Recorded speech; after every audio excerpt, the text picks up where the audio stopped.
Today on the Topping Show, Vivek goes on live with Crowder to discuss the power of BlackRock, Street and Vanguard. Ron DeSantis Pro Israel tweet is his most viral yet. Vivek on live with Crowder to discuss trimming of the FBI. Rick and Morty Season 7 launches with new voices after firing the co-creator. Henry Ford's grandson, who is the current Ford chairman, speaks out against the UAW. GM to delay the EV truck production until late 2025. Thermo to buy Olin for $3.1 billion. And Ford announces a new recall due to a drive shaft that may break and leave you stranded. All that much more on The Topping Show.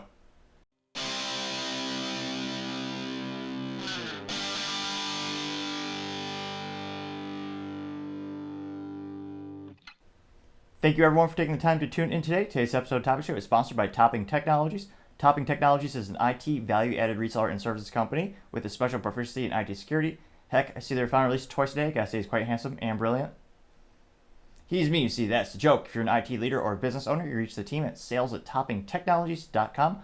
Also trying to get to 4,000 subscribers by the end of October, so if you could click that button, I'd greatly appreciate it. Now going over to the business part of the podcast, you have Ford executive and chairman Bill Ford speaks out breaking the norm in regard to the UAW strike, telling them to target the Japanese companies such as Honda and Toyota. Now, Bill Ford is actually the great-grandson of the founder, Henry Ford. And Bill joined the board of directors in 1988 and has served as chairman since January in 1999. Now, while Ford did go through IPO, aka the initial public offering, in 1956, the Ford family, because of the specialty Class B shares, still retained 40% of the voting rights. So even though you don't see their name every day in the newspapers or they're not the CEO of the company, they still have a pretty big say in terms of the direction of where the company goes. Now, it looks like Ford actually pleaded with the union members and leaders to work out with the company and instead of going against them and to reach a tentative deal to, quote, end this acrimonious round of strikes. And it looks like Bill's been a part of the UAW negotiations specifically since 1982. So he's not exactly new to the game, so to say. He's understand the situation for quite some time. This is the first time in my lifetime there's been such a contentious relationship between the union and the automotive manufacturers.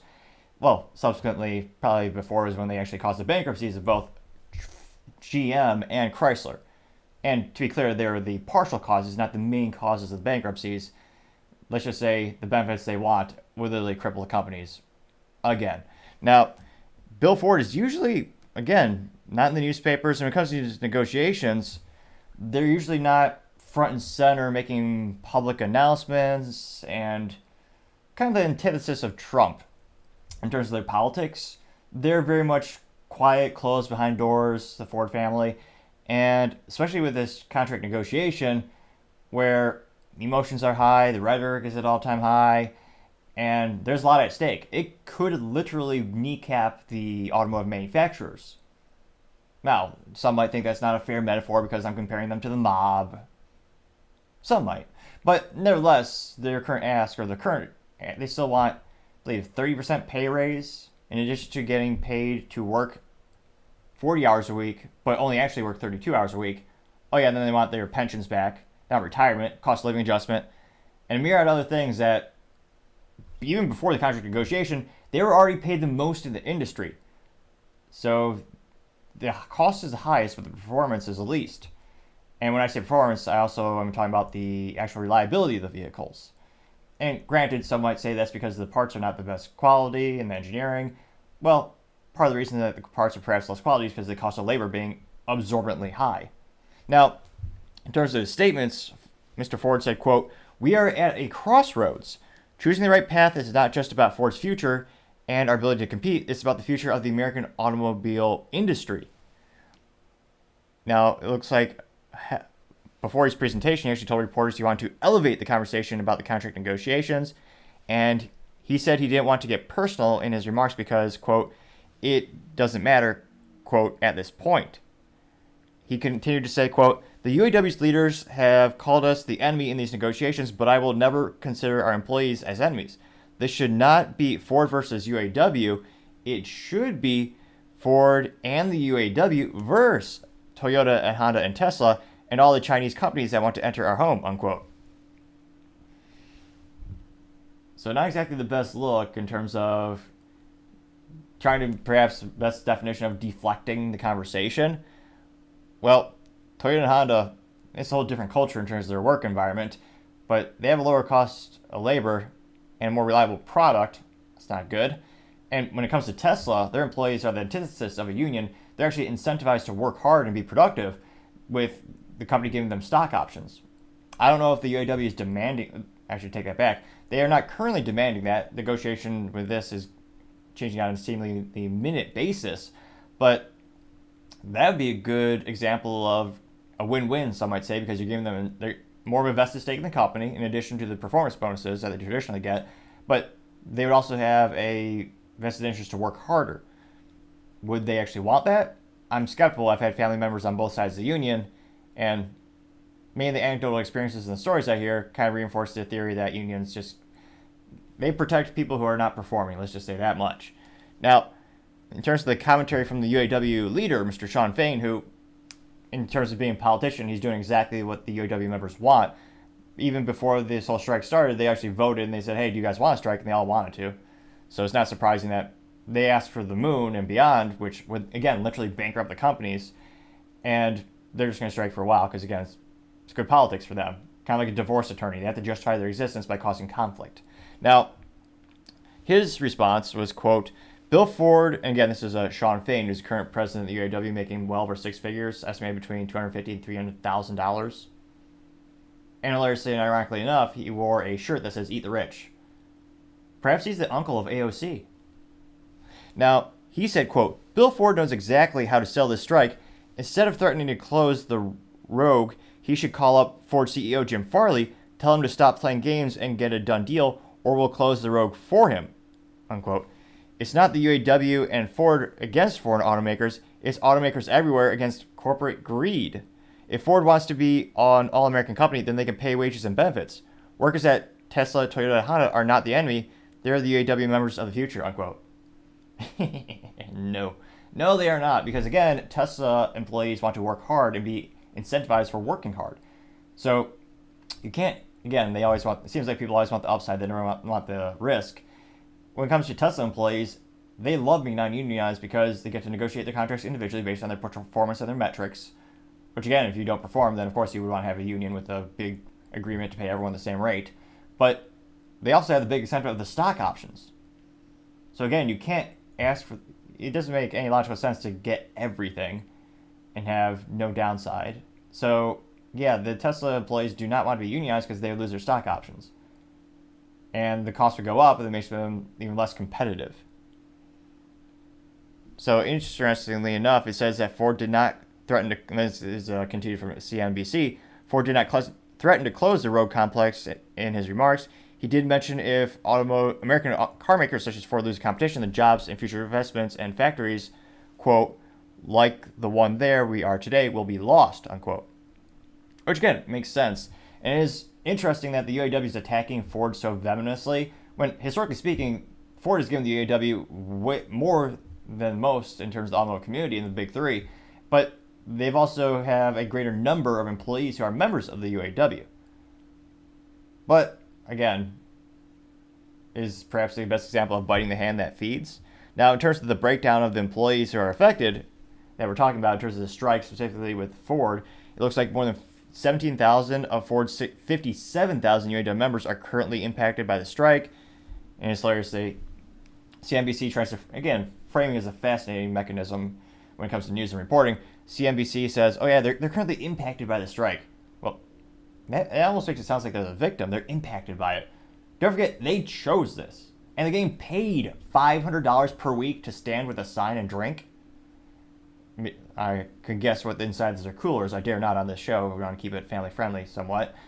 But $500 a week to strike? That's a pretty sweet deal. And that's probably also why the strike is going to end soon. Again, they have a slush fund between estimated $820 and $850 million in the bank for the UAW to actually pay people to not work for the strike. So it is interesting. CNBC is like, oh yeah, they're impacted by the strike. They chose the strike. And it looks like they have more in, they note that another 2,400 480 employees have been laid off because of the work stoppage, which, again, they caused. When you have a partial plant shutdown where the UAW is saying, all right, especially this is a good use case, the one that's perhaps well known, maybe because of the name, the Ford Bronco, when the UAW did a partial strike where they just paid a few people not to work, they took employees out of the, I believe it was the assembly, the final assembly, as well as the paint departments in that specific factory. Well, apparently Ford isn't prudent enough to cross-train employees, and that made it so they couldn't finish the product. So if you can't finish the product, why keep the factory open? Is that at all logical? And I know a lot of these people aren't thinking about, well, how does this actually impact the business? What's their perspective? I mean, what's the ripple effect? And it's not just the UAW. A lot of people in general usually are kind of thinking of one single variable analysis, and they're not looking at all the different things that go into the equation. But yeah, it makes sense they would shut down those factories. Of course they would. It'll be interesting to see. Looks like about 23% of UAW members are currently on strike. And Shawn Fain did say that they're going to enter a quote-unquote new phase of targeted strikes, and it would no longer pre-announce the work stoppages as it previously had. So they're going to be surprise tactics, guerrilla warfare. But again, Shawn Fain is doing exactly what the union members want him to do. That's why they elected him, to cause conflict and to ask for actually so much that would literally bankrupt the company. That was the original ask. Was valued between $80 and $100 billion over the course of a 4-year contract. Now, they have a couple interviews where they actually go around, they talk to a couple of these union members, and again, they're all overwhelmingly in support of Shawn Fain. So it is very interesting. I think this does highlight Ford is at the end of what they can afford to offer the UAW. And when I say Ford, I mean the company as well as the family member, but he's never spoken out like this before. It is very unusual, a very unusual use case to say the least. Let me know in the comments, do you think they're at the end of what they can offer? Again, they're getting, when's the last time you got more than a 3% raise year over year? And again, the offer is changing all the time. It seems like part of the current proposal from Ford was a 23% wage increase. Which, again, that's unprecedented. They're already paid some of the highest wages in the industry, and they're getting a 23% wage increase. And now, I mean, a Ford F-150 truck costs 6 figures plus by the time you actually add wheels and tires to it. Again, I feel like the market of who can afford these vehicles are decreasing more and more. It'll be interesting to see what happens from here, but I think this is a signal that Ford can't make additional fiscal additions to their offering. I don't know if there might be other non-financial things they can add that the UAW value to the current proposal, but let me know in the comments. This is pretty unprecedented. Do you think this does signal that Ford can't afford to make a greater of an offer? Because again, as Bill Ford is also saying, it's going to take away their ability to actually invest in the future of Ford as well. And again, it's hilariously ironic the UAW is worried about inflation and EVs, when they're the people who voted for the politicians and paid to get the politicians elected, who are forcing those actions up down their throats. And it's one of those things where Ford's going to go full EV. That's what they think the future is. Consumer demand is fleeting, I would say, to say the least. But they're going to have to pay a lot of money if they really want to revamp all those factories, all those things, construct all those new battery factories. It's going to be a huge endeavor. It's not going to be cheap. So it'll be interesting to see. Let me know in the comments. Be fascinated to hear what you have to say. Other interesting business news, you have GM to delay their EV truck production at the Michigan plant until 2025, which is heartbreaking. All 6 of those customers or prospective customers are going to have their hearts broken. You have to wait a couple more years to get a GM EV truck. Dear God, what will people do? Oh yeah, there's only 6 people, maybe 5. It's one of those things where GM is very late to the game for the EV pickups, which I think is already I don't know how big that market is to begin with. In terms of the first to market is already Rivian. A lot of the early adopters who wanted an EV pickup, which again makes no sense to begin with because you can't tow with it, which is the main point of a truck. With the current battery technology and EV technology you have now, new technology may very well come tomorrow. That's the fascinating thing about EV and technology is that it moves so quick. But again, with the current set of technology we have, EV trucks are just glorified toys at the moment. Can't really use them as a truck. Now, it looks like GM claimed that they said that the change is to, quote, better manage capital investments and implement improvements in an effort to make new EVs more profitable, unquote. Which I would hope and think that this means they're going to make a lot more robots for that factory, because their cost of labor, highest in the industry, is going to go up exponentially with the UAW strike. No matter what the final agreement is with the UAW, it's going to be a greater number than previously. Even though pretty much every industry is laying people off left and right, so if you tune into the show on a daily basis, it's a big theme. Just yesterday, you had LinkedIn did layoffs. You had, which again, that's a big company. They have plenty of cash. It's Microsoft. So if they're worried about the economy, you sure as heck think everyone is. You also have Qualcomm, which is a huge semiconductor manufacturer. You have Rivian bleeding through capital. Their stock crashed by 23 or 25% because they need to go out and raise more money. You have Lucid, same thing. All companies are starting to get kneecapped. Some might say it's not appropriate to use that term or that metaphor because some might imply the UAW is similar to the mob. Ridiculous to say the least. I don't know who would ever make that comparison. Now, in January 2022, GM did announce they would invest $4 billion to convert the Orion assembly plant to EV trucks, and the plant was expected to be its second U.S. assembly plant to exclusively produce EVs. Which again, if you're a shareholder, they make a lot of money from making a good old-fashioned V8 internal combustion engine, as the youth might call it. Well, maybe old school might call it. It's hard to say what the youth want to. It's hard to say what the youth is really into these days. A lot of them are really big into Teslas, which again, GM wants to compete with Tesla. That's going to be a fascinating thing in and of itself if they could realistically do that. Now, it looks like in terms of statements, they said, quote, General Motors today confirmed it will retime the conversion of the Orion assembly plant to EV truck production to late 2025 to better manage capital investment with aligning surrounding the evolving EV demand. In addition, we have identified engineering improvements that we will have implement to increase the profitability of our products, unquote. Again, I don't know how much demand there is for an EV Chevy pickup truck.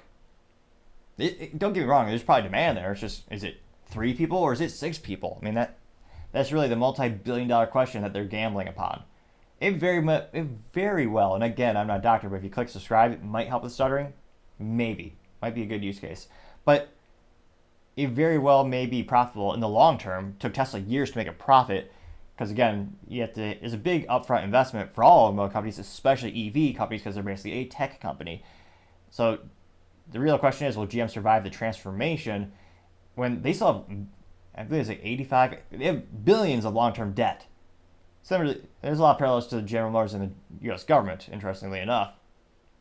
Work ethic about the same, I'd say. But it'll be interesting to see. They have all this long-term debt, and the UAW, which again, GM wants to compete with Tesla. I don't see it happening anytime soon. Let me know in the comments, do you think it's realistic? And then, do you think it will be a financially successful thing to make EV trucks? When again, the competition's already there. They're already hitting the streets, so to say. And Ford just announced a huge sales cut to their forecast to the Ford F-150 Lightning a couple of days ago. So, and Ford makes the best-selling truck in America by the number of units sold. The F-150 or the F-Series is as American as apple pie or baseball, sports balls, and light beer, perhaps. Something like that. But it'll be interesting to see if they actually make a profit on that long term. As I always say, time shall tell. Other interesting business news, you have Thermo Fisher to buy Olin for $3.1 billion. Jeez Louise. Again, I don't give financial advice, but I'm kicking myself for not just putting some money in the stock market one of these days. Though the ultimate gamble is to just gamble on yourself and start a small business or reinvest into your business if you own one.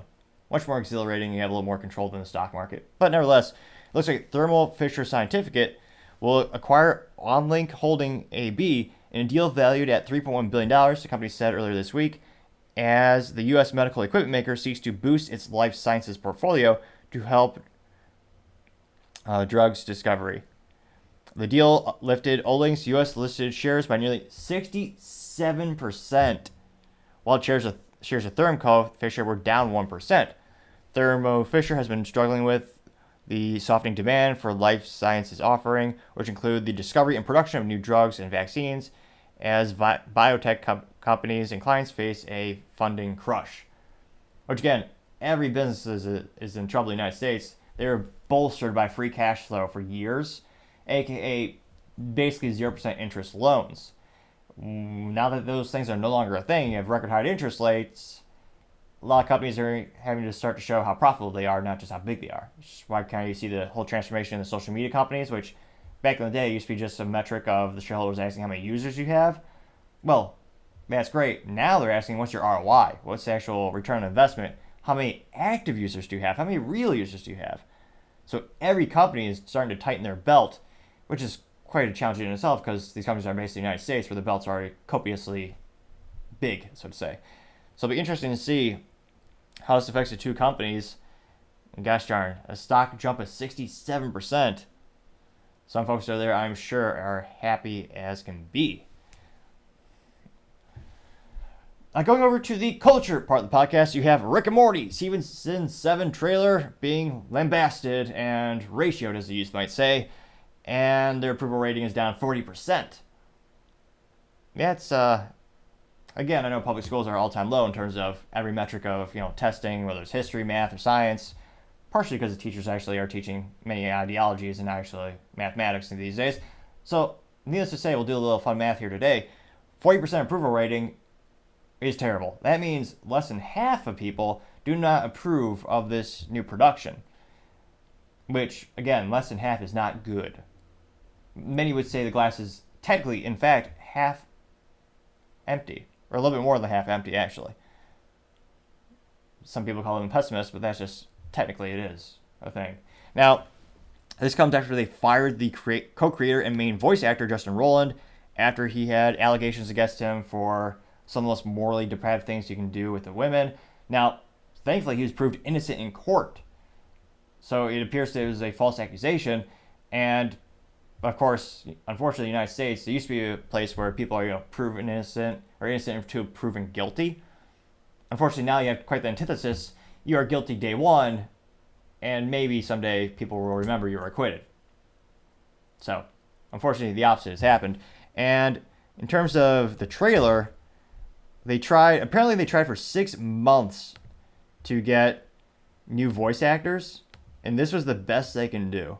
Now, Morty sounds pretty close, I'll give him that much, but this voice actor for Rick, I don't know if this person just never heard the show before, or they just had no practice, or it boggles my mind how bad it is. So we'll play the Season 7 trailer, and this one, it's only about a minute 30, but it'll let you hear the new voices of Rick and Morty, which, yeah.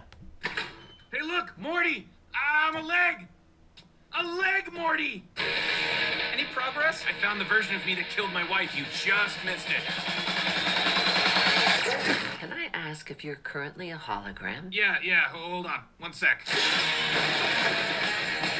Do we know anyone sober? Have you been drinking? On a Thursday?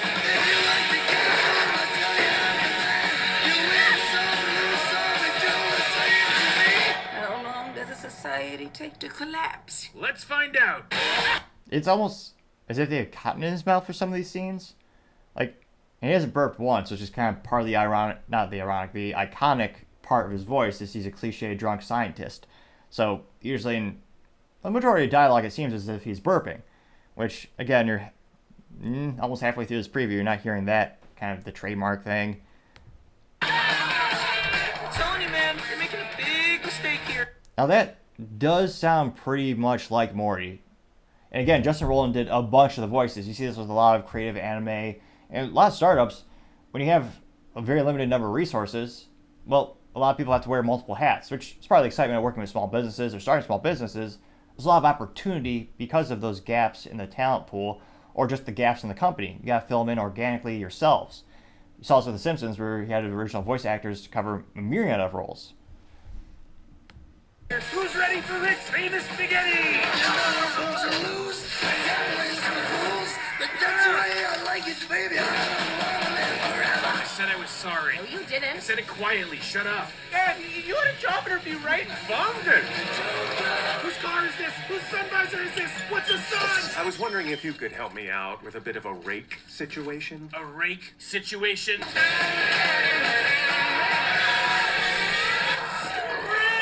Well, that last one was just for shock value. The only thing you see, you know it's gonna be the ace of spades. The ace of spades. What do you say, Rick? To fly through space, come upon something, maybe I have a moral objection? Rick and Morty, we're back, baby! Rick and Morty. So that was the trailer, and again, the Morty voice was pretty good. That was pretty on point. I mean, never once did I really think that the Rick voice was him. And again, when it comes to entertainment, that's terrible. You're removing the audience from the situation because in their head they're thinking, this isn't right, this isn't what I'm used to. You're breaking the illusion of being inside and being a part of the experience, being a part of the material. And again, it's almost as if someone was scratching their fingernails against a chalkboard. What?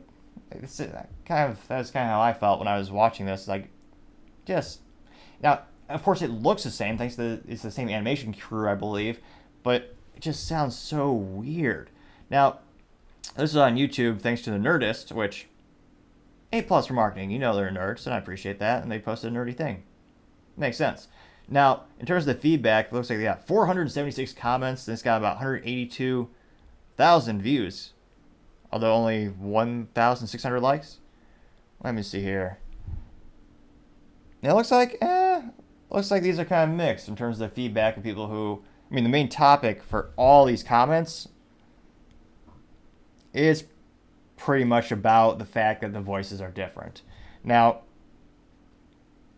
let's see here.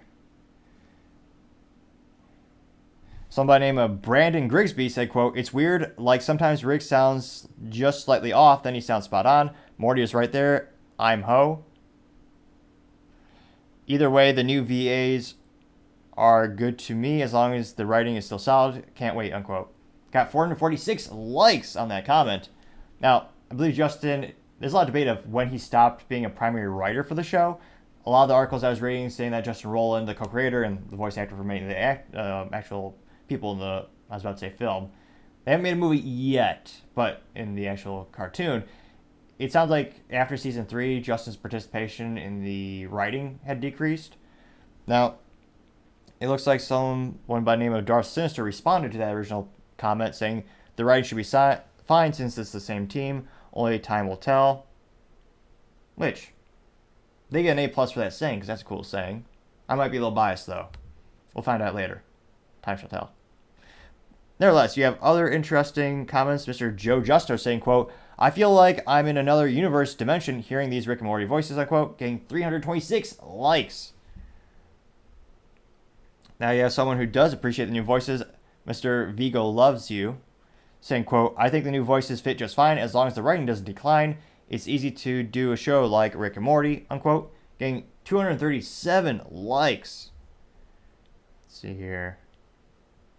Someone by the name of Brent Loaf saying, quote, "The voices are going to be very hard to get used to, though I'm glad that most of the time they're spot on. Can't imagine how hard it is to find someone that can imitate the voices exactly, so I'm not blaming them or saying that is all a bad thing. Honestly, just can't wait," unquote. Grammar be damned. It's find, not fine, nevertheless. Let's see here. Suna9555 said, quote, "Honestly, Rick and Morty generally sounded good, but you can definitely tell there's been a change around the edges, like when Rick laughs, rages, and raises his voice, while Marty's is noticeable when he slightly changes his voice overall, but I'll probably get used to it," unquote, getting 39 likes. Let's see here. Someone did have the same conclusion I had. Vindu Tawari said, quote, "Marty sounds pretty good. Rick, not enough burps," unquote, getting 77 likes with that comment. Now, in terms of the reason their scores dropped so precipitously with Rotten Tomatoes, now, in terms of the season breakdown, overall, they've been really good throughout the years. I mean, season 1 of Rick and Morty got 97%. Season 2 got 91%. Season 3 got 93%. Or no, 96%. Scratch that. Season 4 got 96% as well. Season 5 got 86%. Went down a little bit. Season 6 was 91%. And Season 7 is in at 63%. Granted, only a couple episodes that premiered. Now, it looks like the tomato meter, which comes from the... I was going to say, does anyone really... I was about to say respectful reviewers. Does anyone really respect a movie reviewer these days? Except this critique right now is perfect and awesome, obviously. But now, nevertheless, the professionals, quote-unquote, their tomato meter is at 63%. The audience score, based on 100-plus ratings, 32%. That is on par with the number of Americans or the approval rating for U.S. government these days. Or perhaps a little bit higher. But nevertheless, that's not good. So actually, there are a bunch of comments as well in terms of being fresh. While it doesn't have a fresh rating, they are fresh in terms of the comments are from today. Now, let me see here. Someone by the name of Blake, and we'll look at a couple of top comments here, saying, quote, "This isn't a good sign. Voice actors aside, something was greatly lacking in this episode. It didn't feel very intelligently sci-fi-like in the past, and the jokes are kind of amateurs. Maybe the season needs some transition time, but if it carries on like this episode, I don't see the series going much longer." Someone by the name of Geonix P saying, quote, "Why do all the voices sound different? Oh, that's right. The fans would be proud of that shark jump," unquote. Yeah, it's one of those things where, and actually, I forgot the number of characters. Now I'm curious. How many voices did Justin do?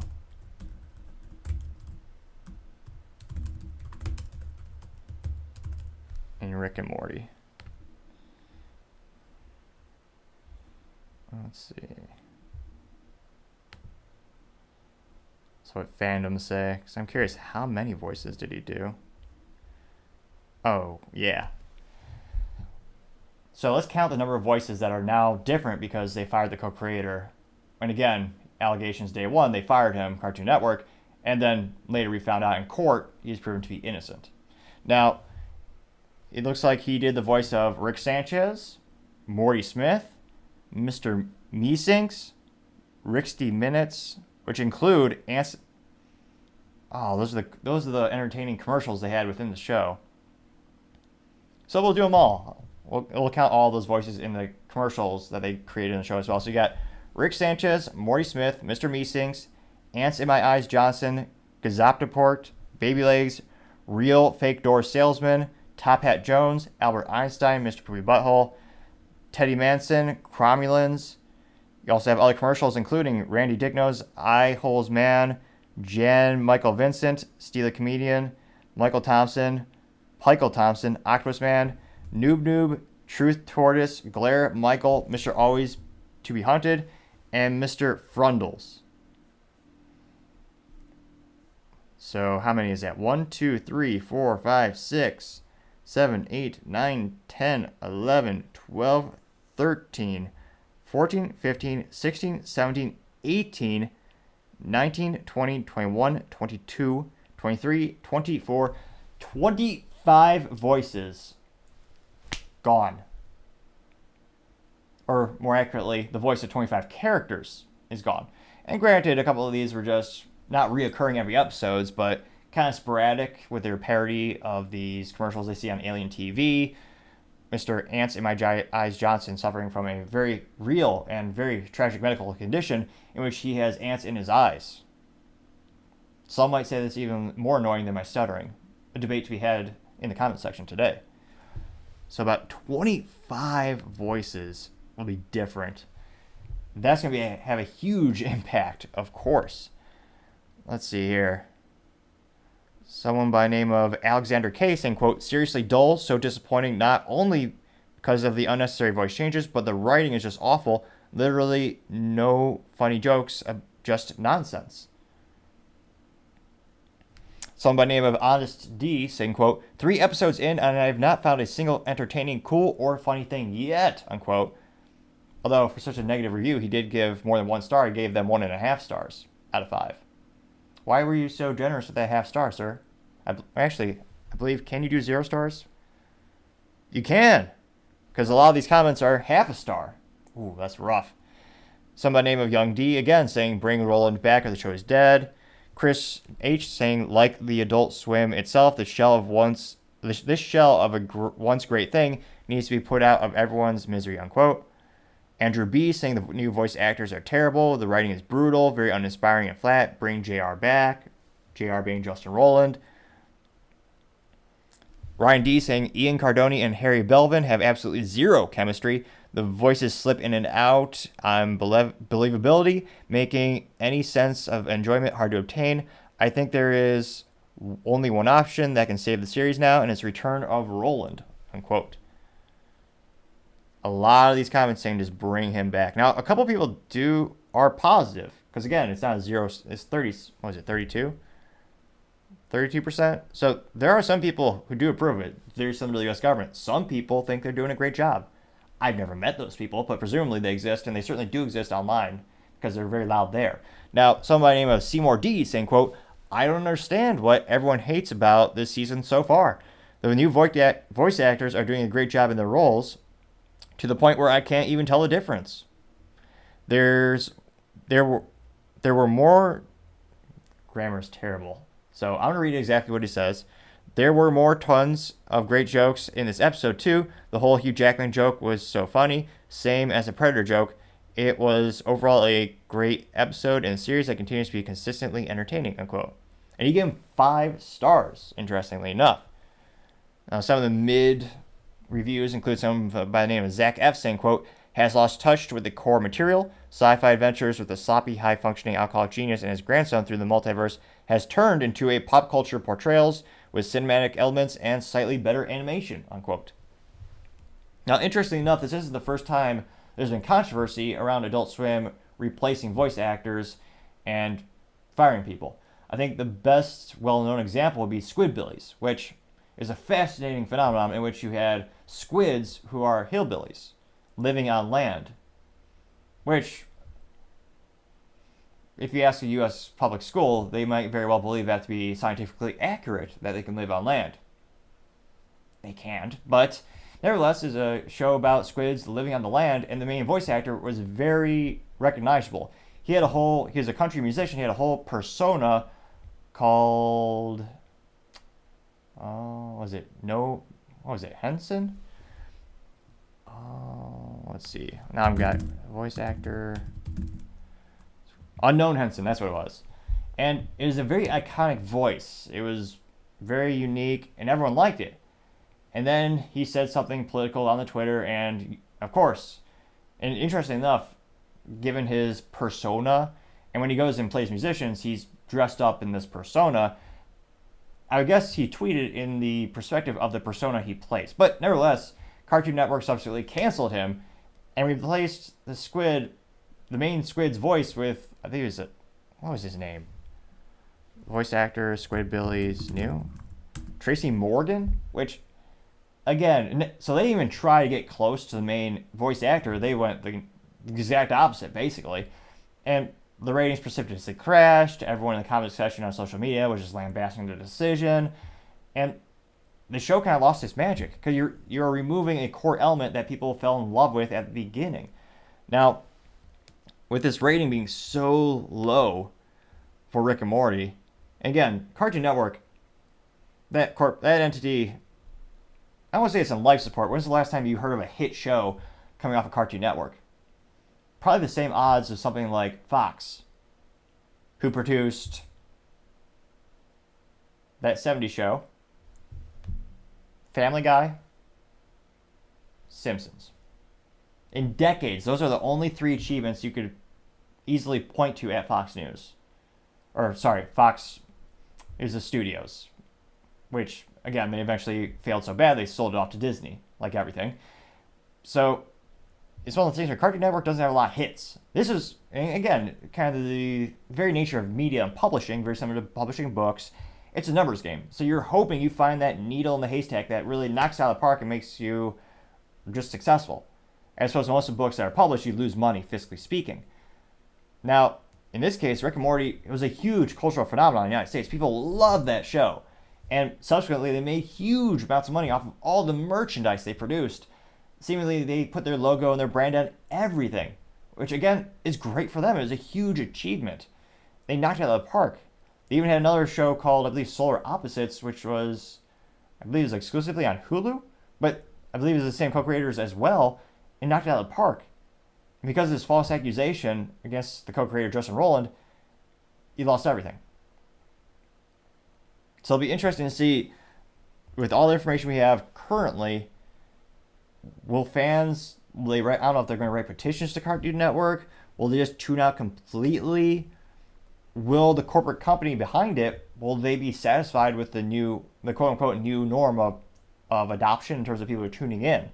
It could be like Bud Light, where the parent company is just fine losing 30% of their sales. It's kind of leveled off. So it'll be interesting to see. Let me know in the comments. Are you going to stop watching Rick and Morty because of the voice swap? Or will you continue to tune in and kind of tolerate it? And let me know. Could you not tell when we went over the trailer that the voice was different? Again, to me, I think Morty is pretty close. But I would say the voice for Rick just, I don't know, it just didn't cut it, in my opinion. I think there are people who actually have really popular YouTube channels who do impersonations of Rick Sanchez, who again is the main character in Rick and Morty. But that I can't believe Cartoon Network were just not prudent enough to hire them, because I've heard better impersonations just on the internet. So it'll be interesting to see. Let me know what you're thinking. I'd be fascinated to hear what you have to say. Now, going on to the political part of the podcast, you have Vivek going on louder with Crowder and discussing the power of BlackRock, State Street, and Vanguard. And of course, as many things he does on them interwebs, or in this case Twitter, it went viral, getting about 500,000 views in a couple days, which, not to brag, but the last time I tweeted, I did get 19 views for my Cigars and Cybersecurity event that my IT company is hosting. Again, if you're an IT leader in Texas, hope you can make it. Go to toppingtechnologies.com to learn about all the fun events that we host, including events like shooting machine guns from helicopters, which is perhaps one of the most awesome things about owning a small business. Unlimited creativity for unique events. Nevertheless, back to the core concept here. So Vivek did have a little blurb before the actual video. And again, if you do have suggestions for production software for video and video capture, where I can actually have the video shown above my shoulder and that way you can see both, I would greatly appreciate the suggestions. I've tried a couple, but I keep having issues. I've tried XSplit as a software, but with that, the current camera I'm using is the Razer Kaizen, which is a 4K USB camera, and it just keeps having issues. So if you do have suggestions, greatly appreciate it as we try to make the show better and better, and I know that's something people in the comments ask for, so I'm trying to figure out a mechanism how we can best get there. So the text before the speech, or the actual video, come from Vivek. He says, quote, BlackRock, State Street, and Vanguard represent arguably the most powerful cartel in human history. They're the largest shareholders of nearly every major company, even each other, and they are your own money to foist ESG agendas onto corporate boards, voting for racial equity audits, Scope 3 emissions caps, and they don't advance your best financial interest. This raises serious fiduciary, antitrust, and conflict of interest concerns. As president, I will cut off the hand that guides the ESG movement, not the invisible hand of the free market, but the invisible fist of the government itself, unquote. And without further ado, these agencies, right? You're targeting. This is Gerald. He's the CEO, publicly facing CEO of Louder with Crowder. These guys, and look, I think it resonates a lot with what we talk about on the show. These are the same kinds of things that we talk about. You talked about BlackRock as well. So one of the companies, I don't know your exact connection to it, but Rovient. Right, I founded it. All right, so you founded that company. Is that something that you're still currly involved with heavily? I stepped off all my boards. I figured, okay. I have other candidates in this race. It's remarkable. People collecting, I think Nikki Haley, while running for president, is collecting stock options off some corporate board. That seems unconscionable to me. It seems a little bit weird. Yeah. But so you mentioned BlackRock. So as far as my concern, you go after these agencies, they come after you. You go after Google, they come after you. You go after BlackRock. BlackRock just doubled their size of ownership in there. I think they went from 6 million shares to 12 million shares as of August. Are you worried these companies, these big investment firms out there, are going to try to get their hooks in financially and try to put pressure on you that way? Of course. How do you plan for that? Well, so here's the way the game works. And so my most recent book, it's probably the most technical of the books, is Capitalist Punishment. it lays out exactly how this game is played. It's not, if you're a public company, like let's say you take your company here public, which I would advise you not to do. No, absolutely. But many firms do need to go public for a wide range of reasons. You don't have a choice in terms of who owns your shares. And so it's automatic, it's programmatic that BlackRock, State Street, Vanguard, and similar firms, through their index funds, because they're not even making investment decisions. Now, quick note on that, very similar to the Ford family, you can control who has the voting shares. So not to get too technical, but if you have your heart set on having your company go through an IPO, make sure you're delineating which shares do what. And depending on what your goals are, you can still have or remain in control of the company. But nevertheless, back to the video. Right. It's just that they have to have broad exposure to the market. They will end up owning 5, 6, 7% each, 25%, 30% collectively. And they're voting their shares in your boardrooms. Right. So even many of these CEOs who don't want to be adopting DEI policies or carbon emission policies or the goals of the Paris Climate Accords or condemnations of, George Floyd's death or whatever that shouldn't be the business of companies, they're forced to do it. LGBTQIA plus hashtag $, whatever it is. Yeah, well, the last dollar sign silent. Yeah. I see. So that's, but pretty soon BlackRock may decide that that's not silent anymore. Exactly. In which case, Well, what they decide goes, yeah. So, and I actually could give you some specific details on this. When you said that, you're saying it as a funny aside. It's actually true. If you're going to take Apple, the world's largest company by market capitalization, right? We all know Apple. They were demanded by a fringe left-wing group that held a few shares to adopt what they called the racial equity audit at Apple. And Apple says, no, we don't want to do that. Now, this is not some sort of conservative company. Okay, Apple has is off the that accusation was never leveled against them. But the one thing, if you're Apple, you don't want to mess with is the talent in your engineering ranks, right? You want the best and brightest because that's how you're competing against the equivalents in other parts of the world. So they said, no, thank you very much. Nonetheless, that fringe group puts up this, I think it was called Color Us United, was one of the nonprofits that supported. No, not Color Us United. Color Us United is a good one. I'm trying to remember who it was. I know that we covered it on the show. It's some Colors United is a good one. Yeah, it could be like Colors Are Us, whatever it is. Something like that. It was stupid. So it was stupid. But then BlackRock and State Street come in and say, we're going to vote and support that proposal anyway. It gets majority shareholder support at Apple's shareholder meeting, such that Apple's management team and board then go back and adopt the racial equity audit. Which again shows you the big concerns that come when you do an IPO and your company is now publicly traded. It's no longer your company's stakeholders' company. So there's a lot more variables, and this is a great example of what can happen in terms of the downside of losing control of the company. Now you don't have so much decision power on, when it comes to what initiatives you do or do not perform and take on, which it'll be interesting to see how that pans out. Now, it looks like about 500,000 views and 4,527 likes on the Twitter, or as 18 people call it, X. Which, again, let me know in the comments, have you ever referred to Twitter as X since Elon rebranded the company, or more accurately, perhaps, attempted to rebrand the company with a new name?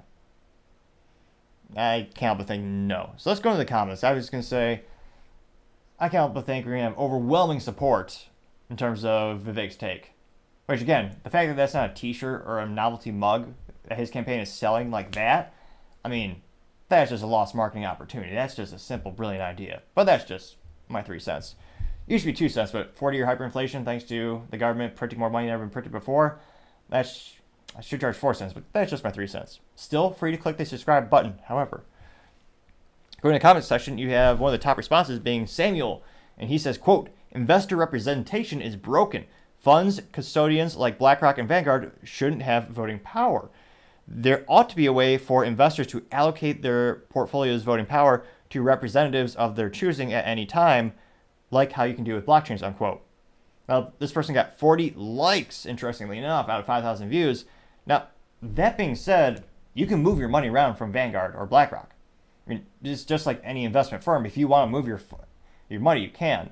I suppose perhaps the intricacy that he's talking about is when you have a lot of businesses where you have your let's say you work at a large computer company like Cisco, for example, which is a huge networking company.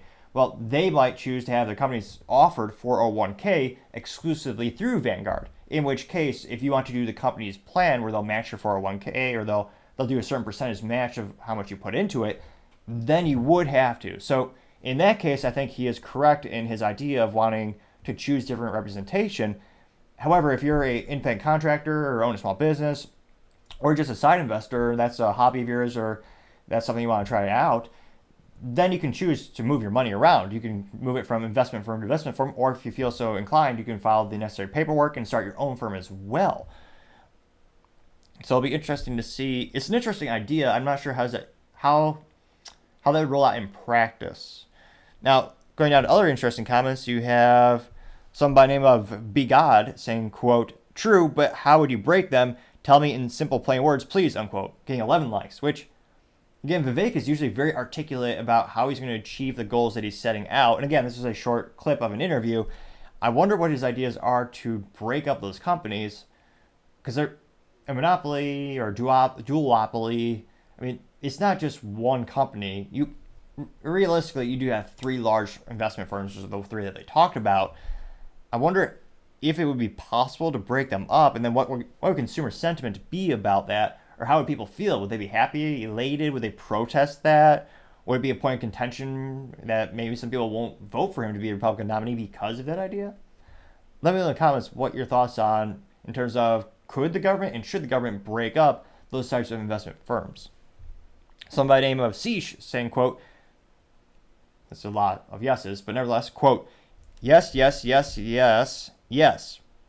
We need someone who understands this and can make positive changes so much. Yes," unquote. So they win the Made Up Award of the Minute of using most yeses in a Twitter response. This person did get 21 likes, though. Let's see here.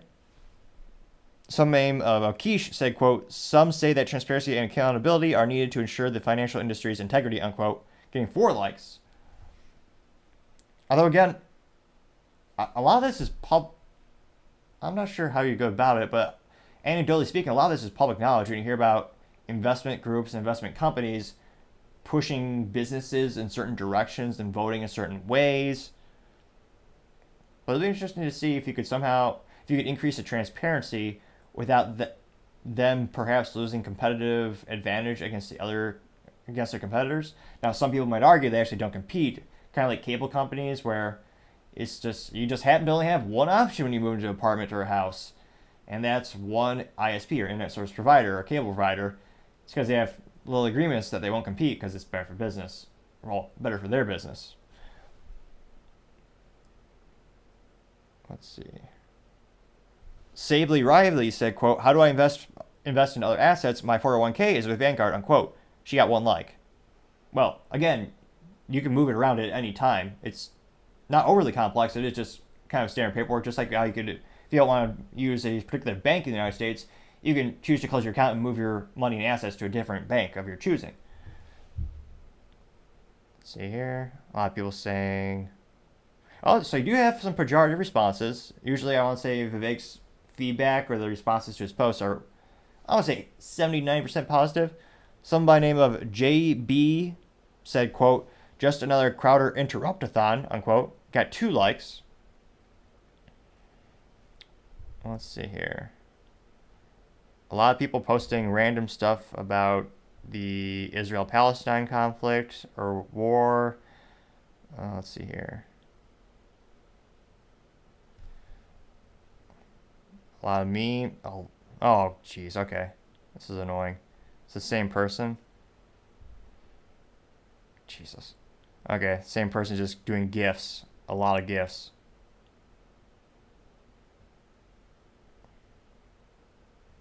More random responses than usual. That's interesting. Like someone here just saying, "I bet you could fight cartels. How much can you bench?" Which again, if it is a physical conflict with the cartels, the amount of weight that you could bench press is perhaps a pertinent question, though, given the situation, not yet. A lot of people talking about how much BlackRock has gotten throughout the years. A couple One or two comments claiming that Vivek is a fraud.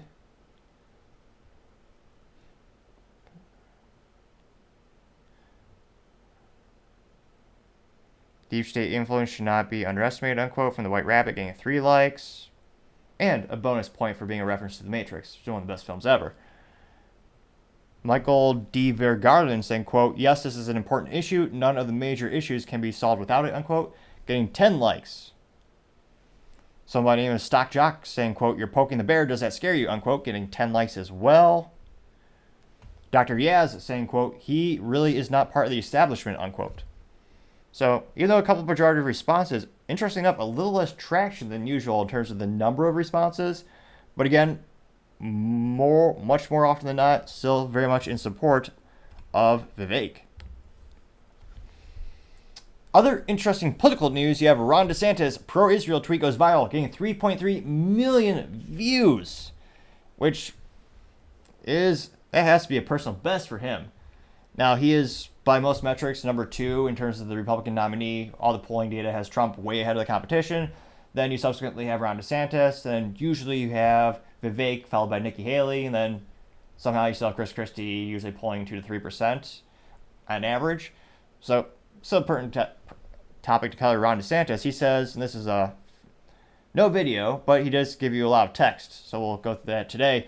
And unfortunately, he doesn't have a very entertaining accent, so I can't, do a Trump accent or try to butcher it and hurt your ear balls, so to say. But nevertheless, I will attempt to read it without stuttering, which perhaps place your bets. We'll see if that could be a thing or not. Although if you click the subscribe button, it may cure my stuttering. There's no, case studies or research on it yet, but perhaps we could find the cure today. Time shall tell.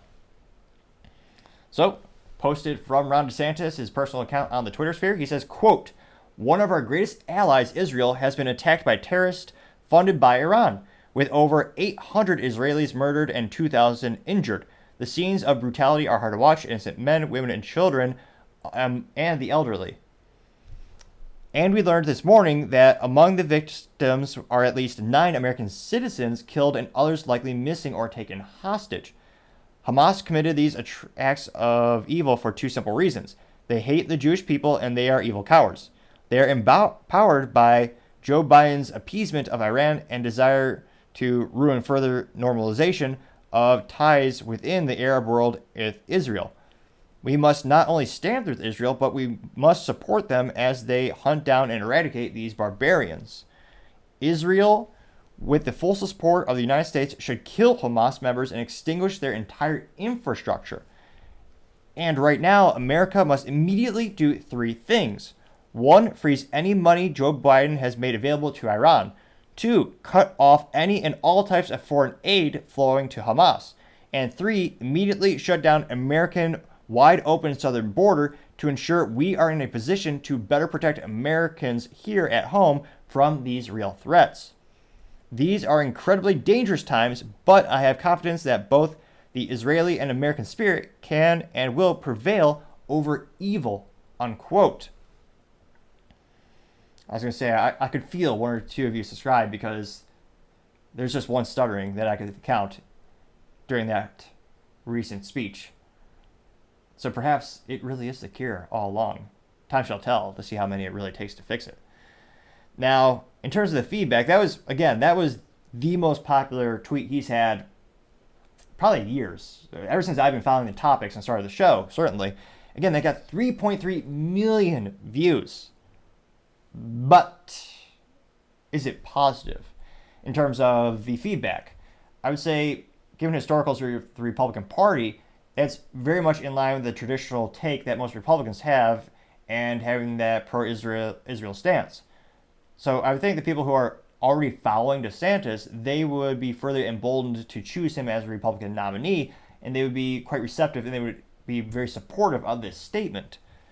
However, we shall find out. Of the 3.3 million people who tuned in and they viewed that blurb or that tweet, although some people I guess call it a post now because it's not called Twitter, it's called X. But nevertheless, 27.1 thousand people did like that tweet. In terms of responses, there are This tweet, the winner of the responses may very well be Trump. I say that because if I go in the comments, somebody named Freedom, who I want to say they don't get an A. They get an A plus for a name on the Twitter and advertising because their picture is of the American flag for a profile picture, and the Freedom, their name, also has a picture of an American flag and a bald eagle. Although perhaps we give them an A minus because they forgot one of the most important flags of all, which is the Texas flag. Still pretty good though. Now, he said, quote, bring back Trump, and it's a picture of Trump with a kind of like an Uncle Sam caricature where he has the hat and the suit, and he says Trump was right about everything. And that got 1,140 likes out of 40,000 views. So, first response to Ron DeSantis is very pro-Trump. What about the second? Very, very, very pro-Trump as well.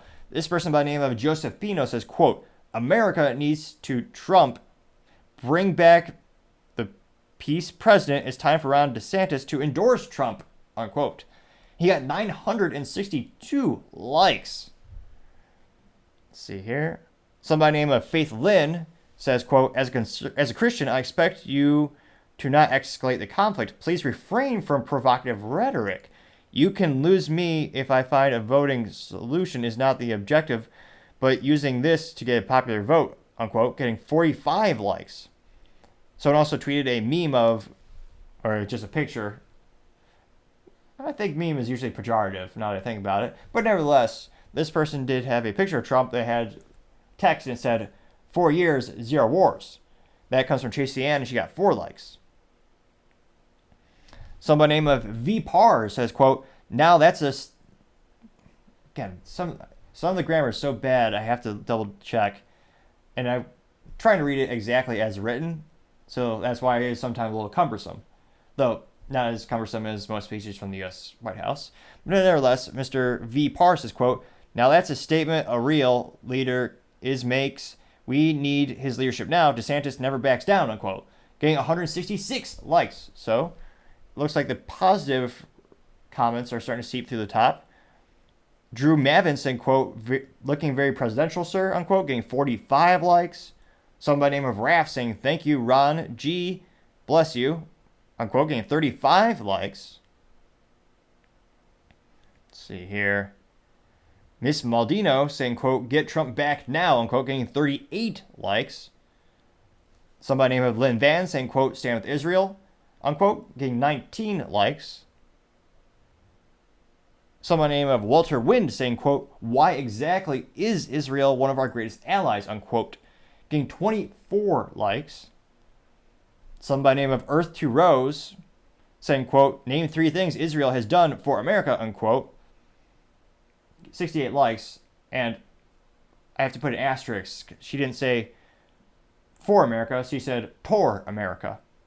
Which, again, why more websites are going to spell check is beyond me. I know a lot of people can use it as a crutch, but there's a nice convenience factor to being able to spell check before you tweet. How that isn't official already is beyond me.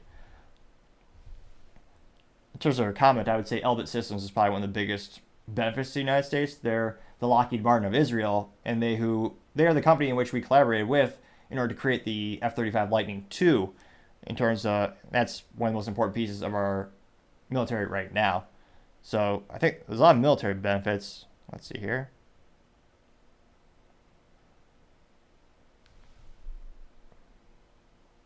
All right, we got another pro DeSantis. Somebody named Janine Kernan saying, quote, a lot of people are showing up with empty rhetoric. DeSantis has analyzed the situation and put forth a plan of action. Meanwhile, Biden and Trump are rambling and taking half days.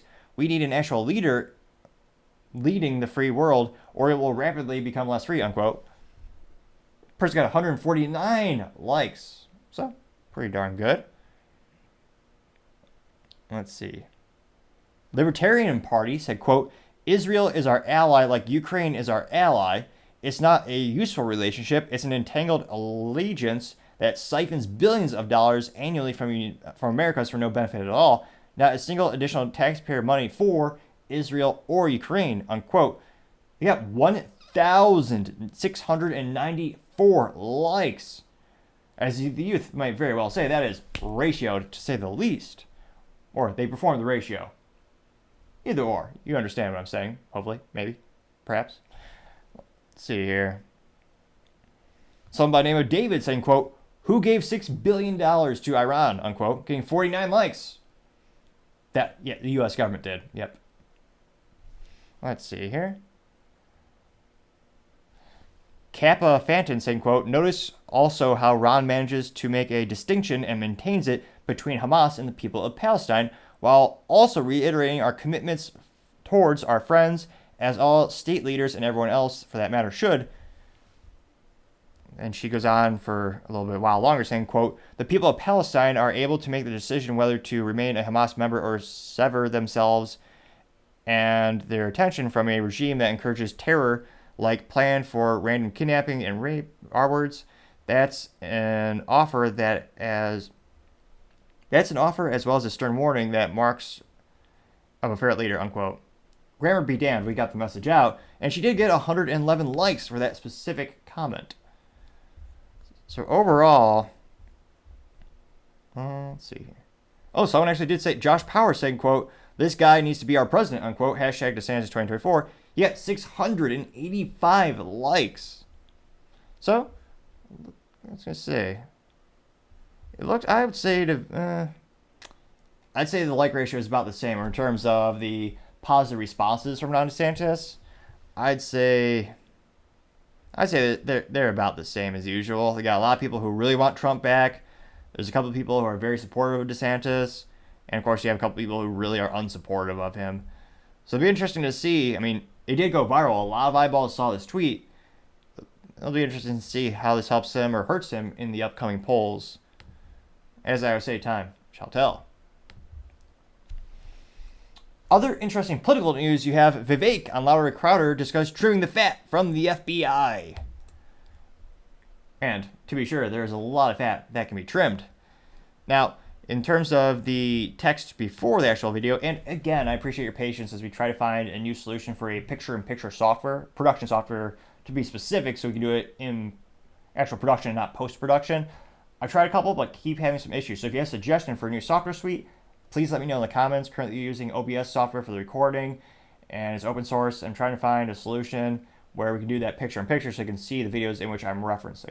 So I appreciate your patience and feedback as we make the show better together. Now, in terms of the actual text before the video, from Vivek, he says, quote, the FBI has 35,841 person staff. 56% of the Bureau that are professional bureaucrats should be fired immediately. Just 44% of the FBI employees are special agents and intelligence analysts. These 15,770 specialists should be reassigned to serve under the narrow focus of under other federal law enforcement agencies doing the same specialist work, unquote. I was going to say, that is quite a lot of fat to trim. It looks like he's talking with a couple of the crew at Louder Crowder, in addition to the, of course, the star, Steven Crowder, but it looks like he's also talking with Gerald as well. Yeah, obviously you've had to have like these kind of, okay, like I'm doing some pretty big things. There are going to be some people that don't want me to succeed at doing this, and nobody's been able to successfully do this. Maybe it's because they haven't tried, but there's somebody like Republican EPA, Party, whatever. Chris Christie has called this the dumbest idea that he's ever heard was to shut down the FBI. I disagree. Yeah. I respectfully disagree. I think the dumbest idea I've ever heard is when they found how many terabytes of pedophile pornography on CIA computers that there were no mass layoffs. No. There were some FBI too. And yet these are the same apparatus that's supposed to be going after it. Yeah, exactly. On the other side. It's so disturbing. Like, how about at what point do you say, oh, okay, you cease to exist because you're committing the grossest evil? This is where other people, and it annoys the heck out of me when I see other Republicans, we're going to get in there and fire Christopher Wray and like try to act like a tough guy. I mean, what is that going to do? Yeah, exactly. I mean, come on, you're It's a checking headline. them That's on. what it is. That's all. And you're trying to use some emotionally, and I see these people behind the backstage before the debates, man. It's really sad. Yeah. But then it comes on, there's I will fire Christopher Wray. And to what end? Because you're going to get James Comey 2.0? Yeah. The machine is what the rot is all about. That is the Leviathan. Now, this is also very practical for me. You can't just offer a slogan, say, shut down the FBI. I'm serious about this. 35,000 employees work at the FBI, the failed Bureau of Investigation. It is still, by the way, the J. Edgar Hoover building that people walk into in Washington, D.C. Can you believe this? It is still honoring his legacy. The same guy who collected tapes and threatened Martin Luther King with suicide. The same guy that's now going after concerned parents, calling them domestic terrorists. Yeah. That's still the same legacy they're celebrating. 35,000 employees. 20,000 of them are bureaucrats in back office functions, which is where the rot and the corruption comes from. 15,000 of them are agents on the front lines. I say put those agents where they will be more effective. The U.S. Marshals have actually been far more effective in going after child trafficking and related cases than the FBI has. Fine, move some of the 15,000 there. We've laid out a clear plan to do this. You know, financial crimes, complex white-collar crimes. People at the FBI have no clue what they're doing because the guy who was doing child trafficking today is doing counterterrorism the next day and is doing financial crimes the day after that. There's no specialization anyway. Move them. There's a separate part of the Treasury called the Financial Crimes Enforcement Network. So move people to the exact places where they can precisely do their jobs. And it's not a coincidence that when you have the loss of that specialization and the over-bureaucratization, that's when you see the corruption.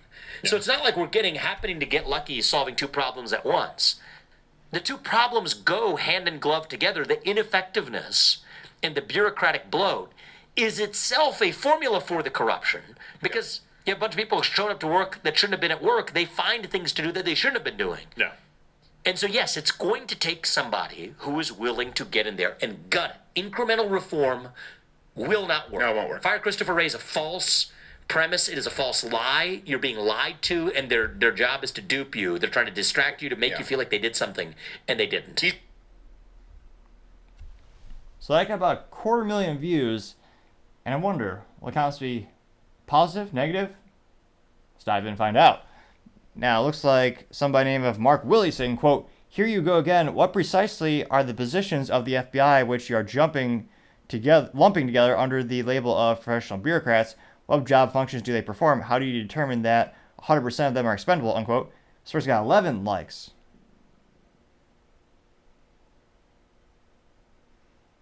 Someone by the name of Witty News Daily saying, quote, "Imagine thinking you can fix the FBI staff problem by just channeling your inner Gordon Ramsay and screaming, 'Fire them all.' Maybe watch a few more episodes of Kitchen Nightmares before tackling national security issues," unquote. This person got 6 likes. And subsequently probably worse than the FBI. Maybe, probably. Let's see here. Someone by the name of David O'Chan saying, quote, "A majority of our 3-letter agencies are shams," unquote, getting 36 likes. Someone by the name of The White Rabbit, which I would say B+ for marketing, just because it sounds like it's one of those homages to The Matrix. It's one of the best movies ever. This person says, "It should be used in the right way, not weaponization against America," unquote, getting 13 likes. Somebody named Kyle saying, quote, "Insane what we have our FBI putting most of its efforts into," unquote, getting 10 likes. Somebody named Ricky Mike saying, quote, "Kind of sounds a lot like school districts, too. Ratio of bureaucrats to teachers who actually do the work," unquote, getting 57 likes. And I think that's actually a very good point and a very good analogy as well.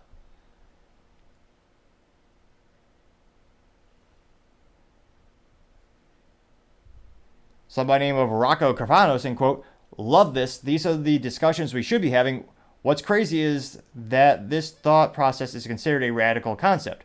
This type of thinking is basic management at scale. Organizations need to constantly be challenged and reevaluated based off of size, purpose, and actual accomplishments. The world is not static. We shouldn't expect our government to be." Well, many would argue our government is actually worse than static. It's just kind of like a bloated American getting bigger and bigger and bigger over time without actually improving any of the metrics, unfortunately. Probably should be changed sometime.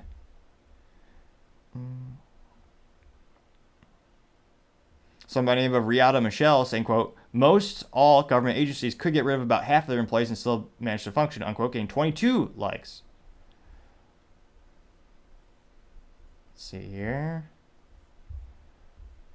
A lot of comments are getting between 0 and 4 likes, just all agreeing with Vivek. Okay, we do have a contrarian. Somebody named LK111 saying, quote, "Just stop your comment," unquote, getting 4 likes. So a couple contrary. But a lot of 1 or 2. A lot of the people saying them, then the IRS, go after them too. A lot of people are just saying there's waste everywhere. You trim the fat. So it'll be interesting to see if this resonates with the American people. Now, the downside in terms of the politics and moves on political chessboard, if you're going against the establishment or government employees, one of the largest employers in the U.S. is the government. So with that plan of attack, that's basically, and don't get me wrong, in terms of the metrics on how they usually vote, those people will predominantly usually vote Democrat because Democrats traditionally increase the budgets for public sector, so they're voting to give themselves a raise. So it's not as if, well, I would say, it's not as if he's giving up that whole segment, but I guess a good point of contention would be that segment was never going to be with them, kind of like United Auto Workers. For decades, they've been voting in people, politically speaking, who are left-leaning or more Democrat. They've never, as far as I can tell, ever did a public endorsement of a Republican nominee or actually paid and did funneled money for those types of campaigns. It's quite the opposite. So it'll be interesting to see if this increases the votes for them, or is this going to increase your outlook of Vivek, or do you think it'll decrease his odds of getting elected? It'll be interesting to see, but in terms of the comments, I'd say overall still, although there's not many views as usual, still overwhelming majority support Vivek. So it'll be interesting to see. Let me know in the comments, does this increase your respect for Vivek, or do you think it's a good idea for him to campaign on this? And is this something that would help out our country? It'll be interesting to see, but it'd be fascinating to hear what you have to say. Now, going on to the business blunder of the day, you have Ford announcing a recall due to a drive shaft because it might break. Now, specifically, they are recalling 238,364 Ford Explorers because the rear axle mounting bolt on some of the models may fracture and cause the drive shaft to disconnect. Which, geez Louise. Again, I don't know who's doing their quality control. It is a very, very complex thing to manufacture an automobile. There are quite literally thousands upon thousands of components and parts that go into it from a myriad of manufacturers. It's not just the one company making everything in-house. But you really got, I don't know, they just need to test the parts better or put it through a torture test more. Because we're hearing more and more of these issues when it comes to Ford. Well, I should say more than average, which I would say many is saying something. Now, according to the National Highway Traffic Association, a disconnected drive shaft can result. I was going to say, we don't need to know. I guess perhaps if you don't know anything about automobiles, you might need this explanation. But in terms of, it is funny that the NHTSA had to clarify this. Although it's a government agency, they have to perhaps prove they need to be around. And they say, quote, a disconnected drive shaft can result in a loss of power or a vehicle rollaway if the parking brake is not applied, unquote. Which, again, yes, drivetrain is how you drive. Just look, I was going to say, a simple engine diagram or diagram of a vehicle would tell you that, but just the word in and of itself, if you think about it, makes sense. But thank you for your tip, NHTSA. Now, they also claim that, quote, either of these scenarios can increase the risk of a crash, unquote. Really? You don't say, government entity. If I lose the ability to control the speed of the vehicle, it may increase the odds of a crash? Thank you for your service. Your funding has surely been well spent. See, that was a joke. Now, they continue to say that dealers will replace the subframe bushing and the rear axle bolt. They will also inspect the rear axle cover for the damage near the bolt hole location and replace the new cover if any damage is found. Now, Ford did claim that they are aware of 396 reports of rear axle bolt failures, which they correlate to less than 5% resulted in a roll in park or loss of power condition. The company also said it was not aware of any reports of accidents or injuries related to the issue, and it does cover model years 2020 to 2022. Now, it's also one of those issues where it is, of course, thankfully, no one is injured from this type of recall yet. And, of course, as the manufacturer, they're going to fix it for free. You just got to take it to the dealership, like most recalls to begin with. But to have their name in the news so often with all of these recalls, and again, the competition is fierce. There's a lot of options these days for automobiles, and many of them are more reliable than average. It'd be interesting to see if this changes consumer perception when it comes to their SUVs, which, again, that's the most important part of the business is SUVs and trucks, because those are the most profitable vehicles that are sold in the United States on average. So it'll be interesting to see if this slows down their sales cycle a little bit, or maybe decreases sentiment around the company. It'll be fascinating to see, but I would say time shall tell. Thank you everyone for taking the time to tune in today. Don't forget, we're trying to get to 4,000 subscribers by the end of October, so if you could click that subscribe button, I would greatly appreciate it. Also, the feedback is greatly appreciated if you put comments in the videos. I always try to get to them as soon as possible and try to take that feedback to make the show better and better for everyone. Also, if you take the time to like the video and share the video, that's supposed to help with the YouTube algorithm. Hard to say how they program it these days, but if you do those things, I greatly appreciate it. Lastly, and also, don't forget to take the time to tell your family, tell your friends, tell your coworkers, heck, tell your enemies, tell anyone and everyone. Just stay safe and fight the good fight.